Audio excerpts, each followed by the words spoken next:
and this week on the show I'm going to be talking all about how you can create an awesome freebie to grow your coaching business. So maybe you have never created a freebie before, then this is going to be ideal for you. I'm going to cover all the things that you need to think about. And even if you have got a freebie in your business, maybe it's not performing quite the way that you want it to perform, maybe you need to create some new freebies. Hopefully this episode is going to be really helpful for you.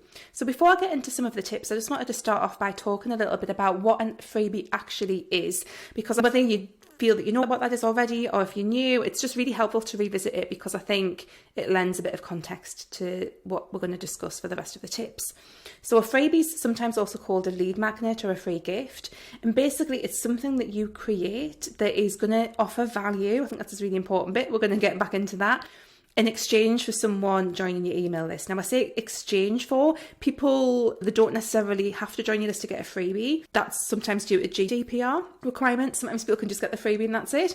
But generally speaking, we want it set up so that when people join your list, they get the free gift. And that freebie can be in many different forms. I'm going to give you a list now, read off a bit of a list.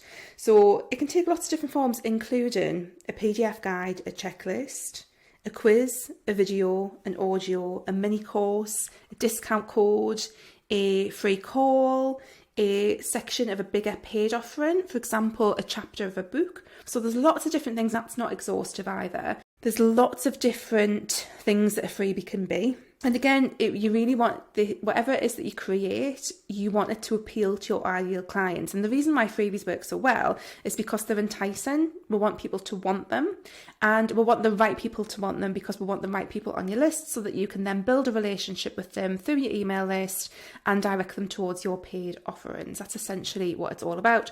So the idea is that people find your freebie, they sign up for it, download it, use it, get some value from it, are then on your email list. You send them some awesome content, and then they'll decide to buy from you or not, but you give them the best opportunity to do so when you market your business in the best possible way. And that's really how a freebie works. The thing to remember from what I just said there is that a freebie itself isn't going to do a lot if you're not getting the traffic to your website or the landing page where the freebie actually is. If you're not getting the eyes on it, it's not going to magically do anything. So it's really important when we think about the freebie is that we think about it in the context of the entire ecosystem of your marketing for your business.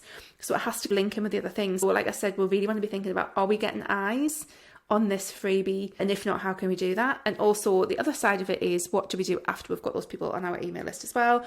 Because I know so many coaches who have got a freebie and have got maybe like a little email funnel, but just don't email the list more than once a month, which FYI is not enough. But that's a whole separate episode of the show.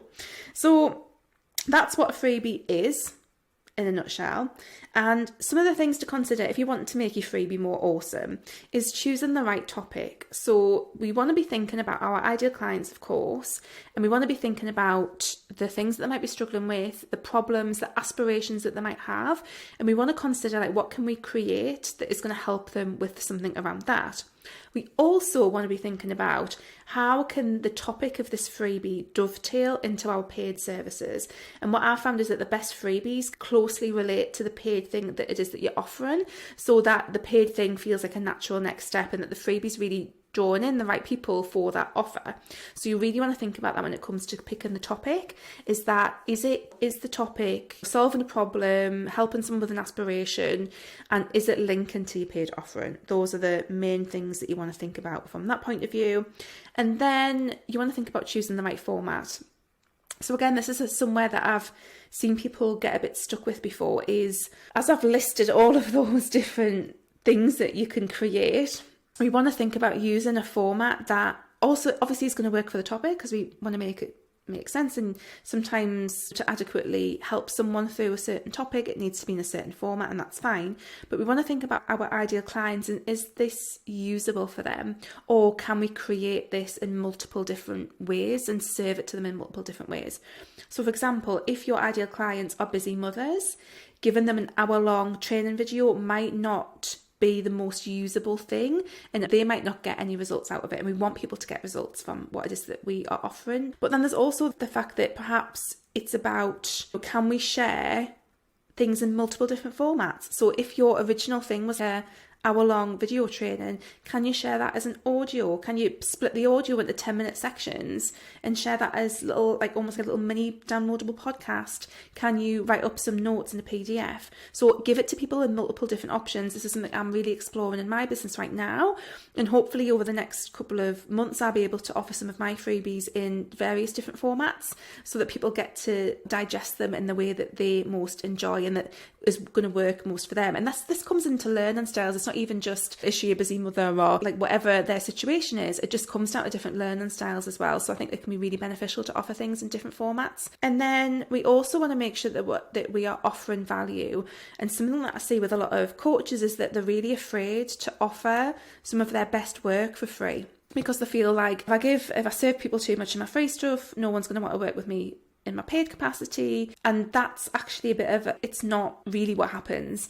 I think what does happen is if our free stuff is really shit, no one is going to want to work with you in a paid capacity because your free stuff was shit and it wasn't useful. So we want to be giving our best stuff away in our freebies, obviously in your paid stuff as well, but we don't want to be holding stuff back from our freebies because it's free. We really want to change, I think, our mindset a little bit around our free stuff, because we want it to be as helpful as possible. And it doesn't mean that your paid stuff isn't going to be more helpful, because it is. I think it's just how you see it in your business and how it fits together.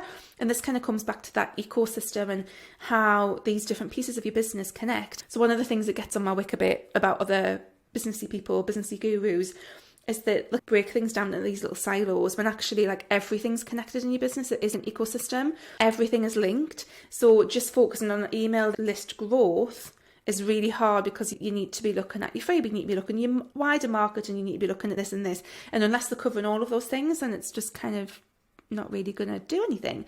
So I really think it's important to see it as a full ecosystem of stuff. I'm also going to link to a post that I did around how to differentiate between your free and your paid content, which I think could be useful. And another thing to consider with this is, can you think about your freebie topic in the context of what is going to help introduce people to your paid offer? What's going to help them understand it better? So what do they need to understand, or what do they need to do before that paid offer? And is a freebie a good place to put that in? Like, how would that work? So thinking of it in that kind of way could be really useful as well when it comes to that kind of offering value and making it just dovetail into your actual paid thing. And then another thing that you want to consider is including your brand and your positioning in your freebie too. So when I say this, I'm thinking not just about like your actual visual brand, because obviously that's going to be in there. Certainly if you're creating like a PDF, it would be natural to have that there. But more things like your brand voice and the things that make you stand out, like the way that you're positioned. I think making sure that's woven into your freebie, and whether that's the voice that you use in your freebie, whether it's having a little section on your values in there somewhere. Are there any little ways that you can weave that in? Because what that can do is really help you stand out from other freebies that these people might have used or taken, and it can just help them connect with you on a much deeper level as well. So that's a really interesting thing to play around with, is how can you include elements of your brand and your positioning in your freebie. And then another thing to consider as well is selling your freebie. Now, I don't mean actually putting it up for sale, but I think it's more of a way that we would approach your freebie. Often what we do is we're like, create a freebie, like we whack it up on our website with a couple of sentences and that's it. But actually what we really want to be doing is thinking, how can I actively sell this freebie? And that might mean writing a slightly longer form copy that is a bit more salesy, almost like on and I'll put some links actually to some of my freebies.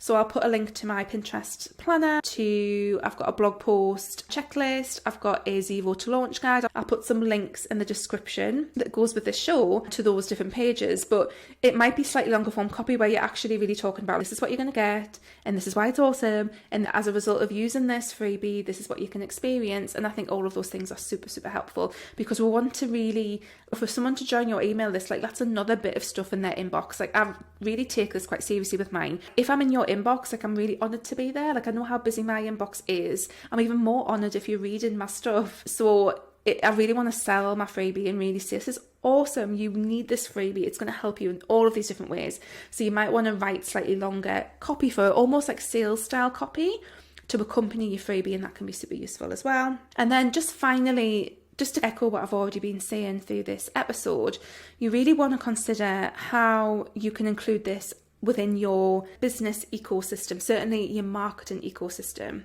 So that means, like, before the freebie, what are you doing to get the traffic, to get the eyes on the landing page and to get the eyes on the freebie in the first place? Because like I said, it's not going to do anything.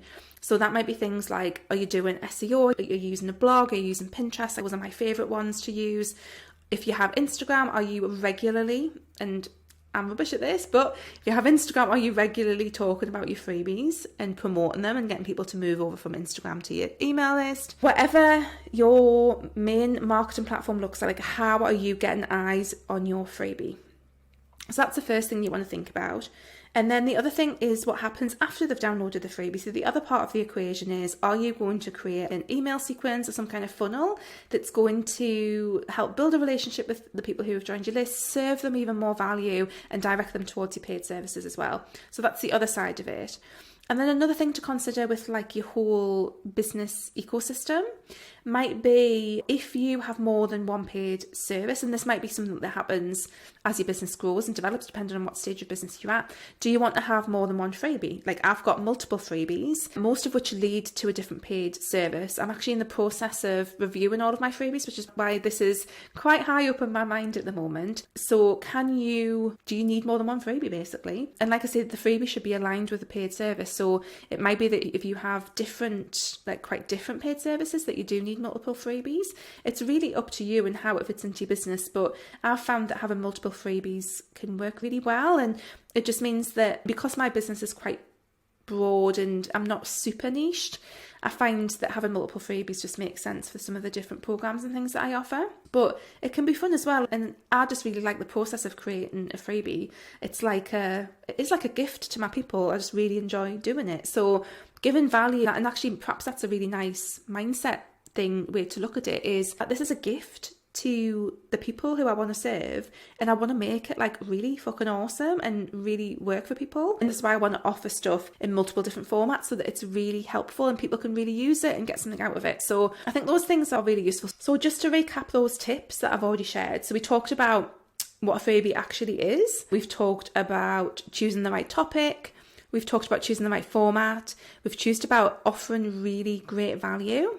We've talked about selling what it is that you're offering, and even though it's free, but seeing it as something that you actively want to sell. We've talked about how you can include your brand and your unique positioning and things in there as well. So we've covered quite a few things that would really help make your freebie more awesome, and also just making sure that it's part of this bigger marketing ecosystem in your business. And then in terms of what's working with different formats, things like quizzes are really popular, and I think quizzes are really a fun, interesting freebie. It's something I keep wanting to play with in my business, but especially if you're a health or a life coach, I think a quiz can be really fun. But again, you want to go back and think about what I've already spoken about. Is it going to work for your people? Is it going to provide value? All of those different things. But quizzes are really popular right now, and I think just making sure it's something that people are going to use, I think that's the main thing. I think offering it in different formats can be really helpful, and just having some fun with it. And like I say, seeing it as like a gift that you're giving to your people and really switching up your mindset around it, I think that's such an awesome way to approach it and to make your freebie more awesome. So that's making freebies basically, and I really hope that's been helpful. I hope it's given you some ideas. I hope it's given you some things to consider when it comes to creating or reviewing the freebies that you've got and why they're not working. What I would say is, before deciding whether or not a freebie isn't working, is to make sure that you've sent enough traffic to it first. If you know that it's had some traffic, that people have seen it, and if people are still not downloading it, then that's probably an indication that you need to try something new. But if you haven't been sending enough people to it, then sometimes I think it's really easy to write off a freebie as not working, but actually it's not really the freebie that's the issue. It's actually the fact that you just haven't sent anyone to it, that you're just not getting the eyes on it. So it can be really helpful to consider some of these things. And yeah, I hope that has been useful. I'd love to know if you create a freebie as a result of this show and some of the tips, send them to me. And if you want to check out all of my freebies, you can head to wholeheartedlylaura.com/everything, and that's my everything page, where very handily I have everything that I offer in my business on that page. But you can find at the top all of my freebies. So if you want to have a bit of a nose at what I've got, if you want to check them out, if you want to check out the pages that I have, like the landing pages for those freebies, and the copy and stuff that I've used and the way that I try and like actively sell them a little bit more, then do check that out. You're more than welcome. And do join my list, please. That would be awesome. Come and join my list. I always forget to mention that on the show. But yeah, I have some awesome freebies. Come and sign up for them. And there will be some more new ones coming as well. And if you're on my list already, you will get access to those new ones. I just need to sort myself out and get them created. But yeah, as always, I'd love to know if this has been helpful, if this has given you any aha moments. Do pop me a DM on Instagram. I'm at WholeheartedlyLaura. If you're watching on YouTube, do click that subscribe button and give me a thumbs up. That would be fantastic. If you're listening on the podcast, leave me a review. It's so helpful. I will send you lots of good karma if you leave me a review on Apple or Spotify for the podcast. That would be amazing. And yeah, thanks again, guys. I hope you have a wonderful week, and I will see you next time. Bye.